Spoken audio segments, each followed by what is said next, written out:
Часы пустить. Пара большая. Поехали. Всім привіт та слава Україні!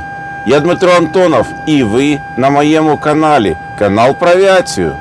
А це літак. І ми продовжуємо виконувати транспортні польоти лише з однією метою – це пришвидшити час нашої перемоги.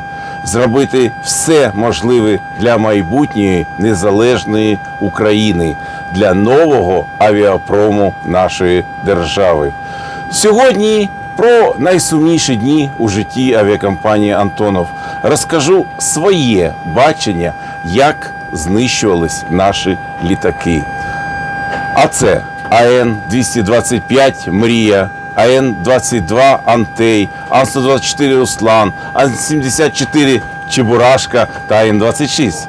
Питання відновлення Ан-124 та Ан-22 залишається відкритим. Тобто це можливо зробити.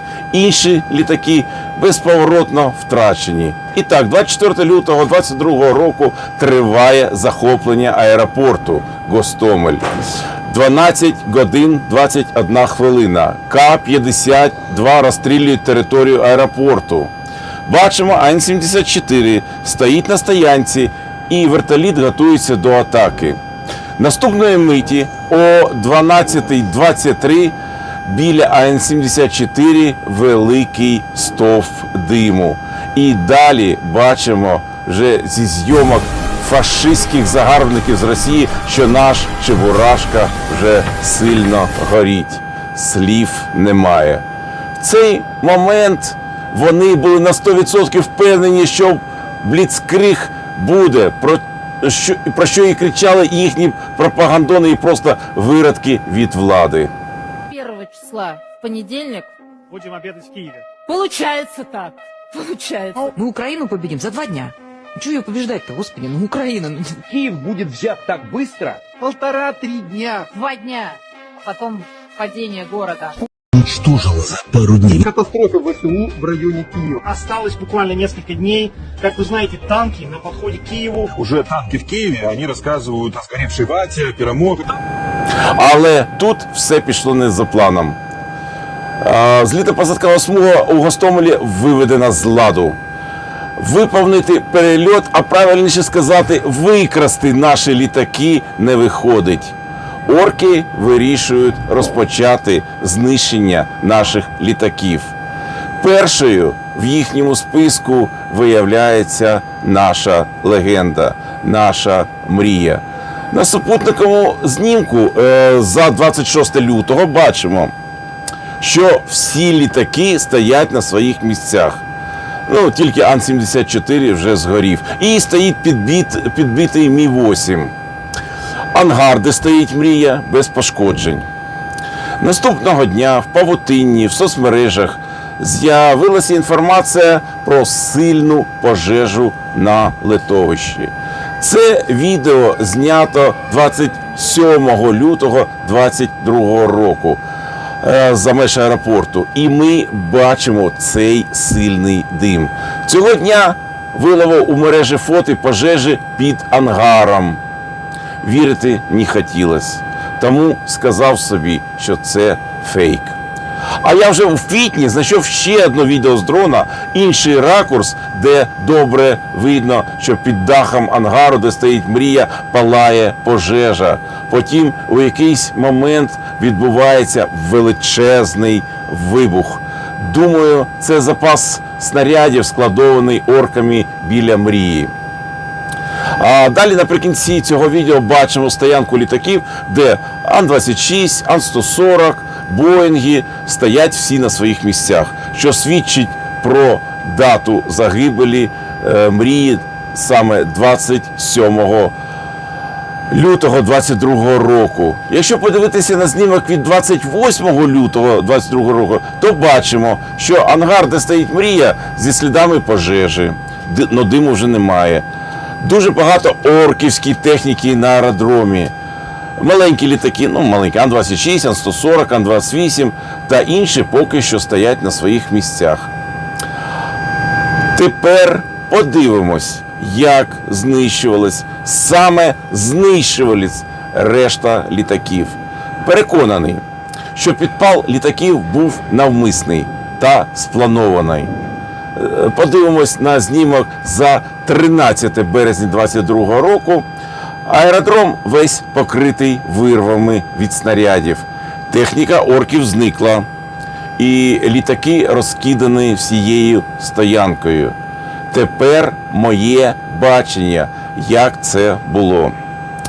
Представник орків, наділений повноваженнями, з блокнотом, переміщається стоянкою літаків з групою виродків за знищення літаків. Зупиняється біля Ан-26. Відкриває блокнот, читає. Ан-26. Знищити. Наступний літак. Ан-140. Такого немає у мене по списку. Поки ще пропускаємо. Далі Ан-28. Знищити. Саме з аналізу знищених цих літаків зробив висновок у тому, що був наказ знищити конкретні літаки. Ан-140, який був відсутній у списку, був відбуксований дуже швидко. Висновок такий. Ан-140 без наказу не палили. Проте дуже поспішали, і про це говорить вертикальне оперення, що стирчить зараз у крилі АН-22. Ан-140 витягли на безпечну відстань. Ось сюди. Керував процесом людина, знаюча, як буксирування виконується. Потім заради розваги було простріляно з гранатомета наскрізь АН-22. Цього їм було мало, так прострілили фюзеляж згори всередині літака. Спалили АН-72П, який вже не літав 20 років. Мабуть, того, що він був у камуфляжній лівреї. І прошу зауважити, що 2 Боїнги 737 майже не були пошкоджені. Тільки шалені кулі там літали і були. Ось так, на мою думку, було знищено наші літаки. В наступному відео розповім, що цими днями відбувалося на сторінках російської Вікіпедії. Я згадаю, як мене звільняли. Потім розповім про роботу нашого відділу кадрів. Дуже цікаво.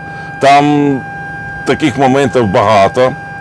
Таким чином, мій пазл наповнюється окремими шматочками.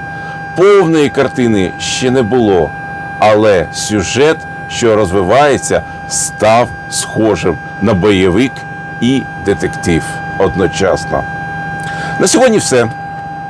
Підписуємось на мій канал, ставимо лайки, пишемо коментарі, розповсюджуємо це відео та робимо все можливе для нашої перемоги. Слава Збройним силам України! Слава Україні! І смерть клятущим ворогам! А ви не перемикайтесь, залишайтесь на каналі, тому що обов'язково далі буде. До побачення!